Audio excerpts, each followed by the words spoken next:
Have you noticed the tone of AI has started to shift recently?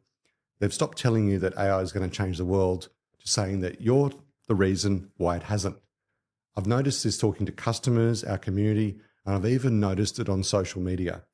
Even the language in mainstream media has changed.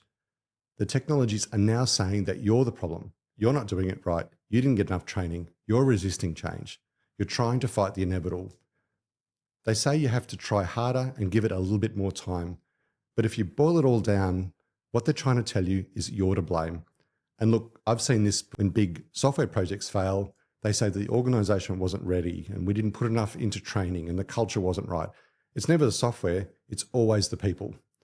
And it's that misunderstanding which I believe is the very heart of the problem with AI adoption right now. So before I go for gold, I want to change the question, not how do we drive AI adoption or how do we build an AI-ready workforce, not even how do we redesign the operation. The question I want to ask is, what is this technology actually good at? Because underneath the first three questions lies an assumption that has not yet been proven.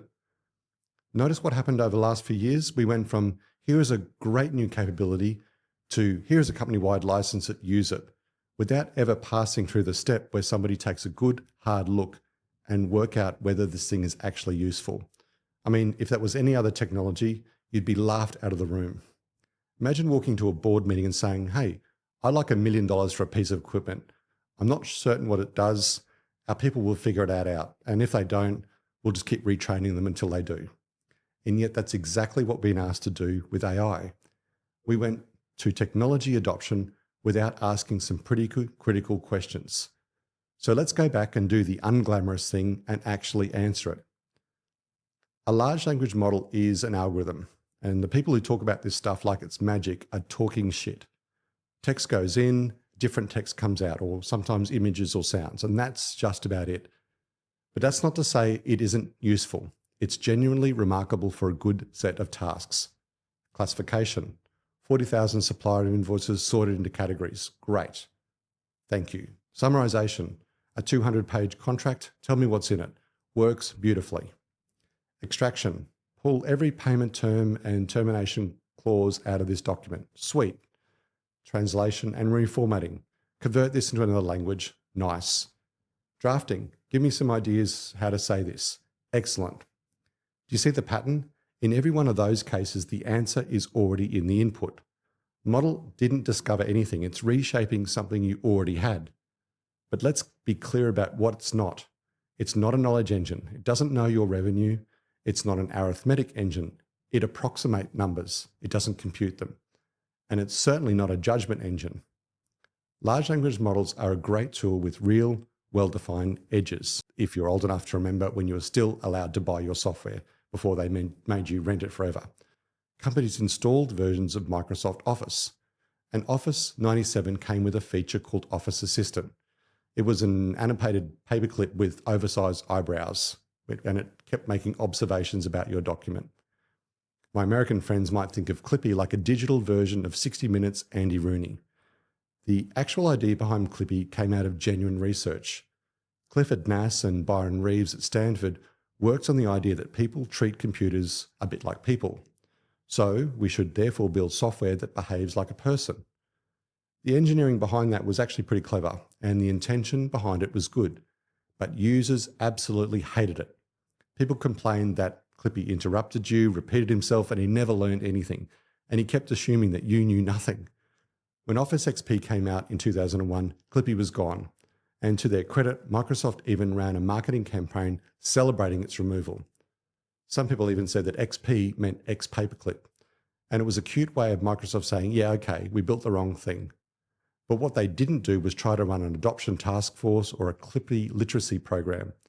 They also didn't jump on social media and hire influencers to tell people that they were missing out, although they probably would have done that except social media hadn't been invented yet. 2 decades later, that was actually a remarkable example of institutional honesty, and you've got to give them credit for that. Now let's talk about Copilot. At the end of July this year, Microsoft 365 Copilot had 30 million paid seats, and that was up from 20 in April and up from 15 in January. Weekly engagement, they say, is similar to Outlook and Teams. And yeah, those numbers are impressive. but look at what they actually measure. A seat is a license. Somebody in procurement signed a contract, and 30 million seats against a commercial base of roughly 450 million users tells you what enterprise buyers have actually purchased. But it tells you nothing about what anyone's work is worth. And engagement is not the same as value. Engagement is clicking the sidebar to open it, and that's measuring activity, not outcome. But everybody's reporting that number because, well, they really don't know, and I don't even think they care. The product has been sold to the person paying the bill, so it's your responsibility to make the best use of it. So for 2 years now, the story that's been sold to employees is the gap between engagement and outcome is your fault. Lady, you got to learn how to prompt or you're on your own. If you don't know how to use these tools, you ain't going to have a job. I don't care if you've been here for 30 years and you know every product number backwards. If you can't use Copilot, you're useless.